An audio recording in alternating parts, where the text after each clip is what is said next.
Okay, back, and let's finish chapter 18. Chapter 18, by the way, is the last chapter before things get really good. So, good. I can't give you tea, but you have these. They're all I could get a hold of. Miss Sharp handed them each a chocolate lollipop and pushed some buttons that made the head of her bed go up. I wanted to thank you for for mailing my letter. The three of them sat for a moment in silence.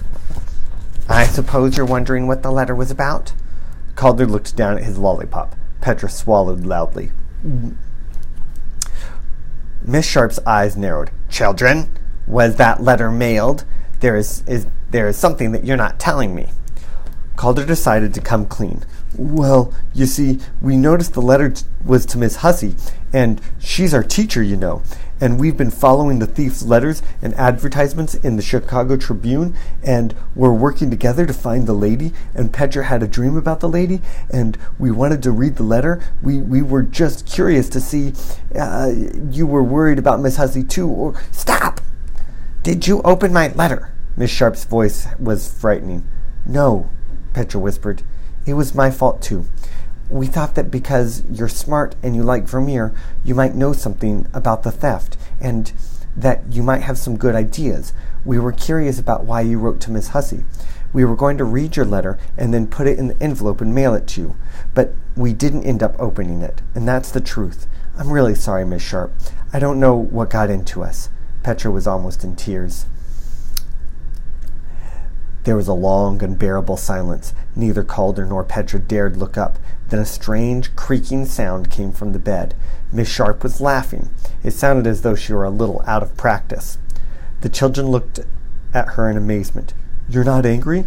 Oh, not really, said Miss Sharp. Miss Sharp was drying her eyes with a tissue. I see myself in the two of you.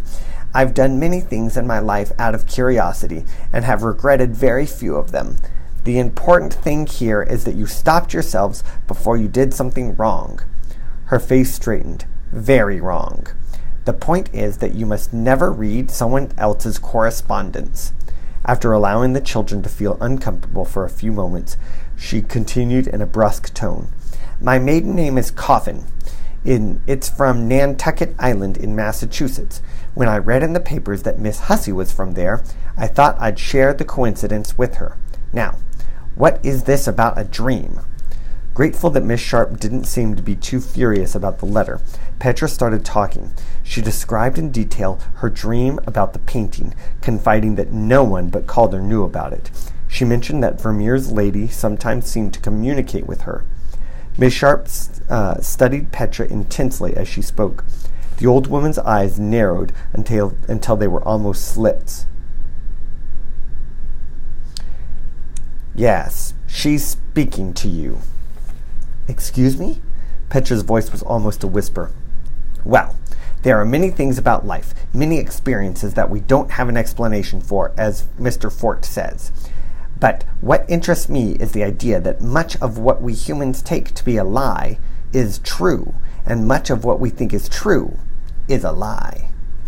Miss Sharp was speaking slowly, looking at her hands. Charles Fort would have said something to you like, who's to say that art isn't alive anyway? Who's to say what's real? If frogs can fall from the sky, why can't paintings communicate? Calder had hopped up from his chair. Petra, remember the Picasso quote that Miss Hussey told us about art being a lie that tells the truth? Sit down, boy, you're making me nervous. Miss Sharp's frigid tone set Calder back in his seat. Her face settled into an unreadable expression. True. Perhaps. So, you two think you can succeed where the FBI has failed? Well, nothing happens in life unless you try, and we're pretty smart kids, you know. Calder had pulled out his pentominoes and was quietly making rectangles on the table next to Miss Sharp's bed. We haven't even told you about these. Smart.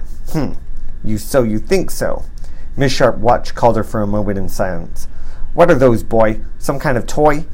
They're pentominoes, Calder responded with dignity. He told Miss Sharp the letter name for each of the 12 pieces. Then he explained that you could make many, many rectangles out of them, but it took practice. Miss Sharp, push that table over here. Miss Sharp tried putting the pieces together for a few minutes, mumbling, 12 pieces, under her breath again and again. Everyone was quiet. No rectangles appeared. It's hard at first. It takes time, said Calder. Pah, said Miss Sharp. She was looking frustrated. I can think of something else you could do with these. How many, 5-letter words could you make using at least 3 of these 12 letters in each word? Ever done that? No. Both children were leaning toward the table now. Miss Sharp was saying, let's see, the letters FLNPTUVW, or MXY, and Z. I love word challenges, like these. Fines, flutes, lines, filmy, tails. Hey, that's 13 letters. Who said the W could be an M? Calder said. I did, said Miss Sharp, busily pushing the pieces around. Wilts and tilts, said Petra. Melts, shouted Calder. Lower your voice, boy. We don't want one of those policemen outside to start bothering us. Now, if you could add another letter, you could have monkey, and there's panel, and vines. Miss Sharp was looking very pleased with herself, muttering, Fines, fruit. At that moment, a nurse bustled into the room. Time for your medication, Miss Sharp? Oh, go away, she snapped. The nurse refused, and Calder and Petra stood up to go. As Calder picked up his pentominos, Miss Sharp nodded at them. Wonderful tools. Could be put to many uses. Yes, I even like to, began Calder eagerly, but Petra was pulling on his arm. We gotta go, Calder. Miss Sharp thanked them for visiting and waved one hand in dismissal. As they walked away, they could hear her arguing with the nurse.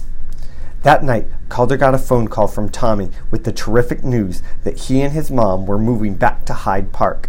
Tommy didn't know exactly when this would happen, but he said that the Dewey Avenue Rescue Fund, the money Calder and Petra had collected by selling brownies, was a definite help.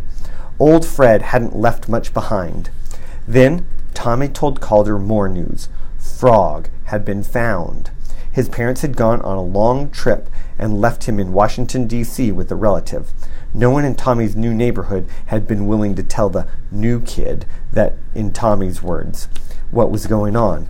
Either that, or they were all so unfriendly that they didn't know or care where Frog and his family were. Tommy said he had just gotten a postcard from the National Gallery of Art, one of those Vermeer pictures, I think the stolen one, from Frog. Calder couldn't wait to tell Tommy what was going on, but knew he and Petra had to keep quiet for the moment. He called Petra immediately. She was thrilled to hear about Tommy. Calder went on, remember the inn for National Gallery? That day we were trying to get the Pentominos to say something about where Frog was? That was the day with the frog napkins in the rain. Uh-huh, said Petra. Calder filled Petra in on the rest of the story. Makes me think of the Charles Fort thing. Frog disappeared to the National Gallery. Then a picture of the lady travels back to Tommy. It's not teleportation, but it's kind of strange symmetry. Calder was quiet for a moment. Or some kind of weird joke, Petra finished. Things going together that don't seem like they should. Things with a sort of scary sense of humor, added Calder. Chapter 18. Tomorrow, chapter 19, and that's when we start with our climactic action until we hit the climax. So let's see. Tomorrow's Wednesday, 19, 20, 21. Okay, that'd be great. I'll see you guys soon. And I plan to have coding club today. I will let you know if not. All right, thumbs up.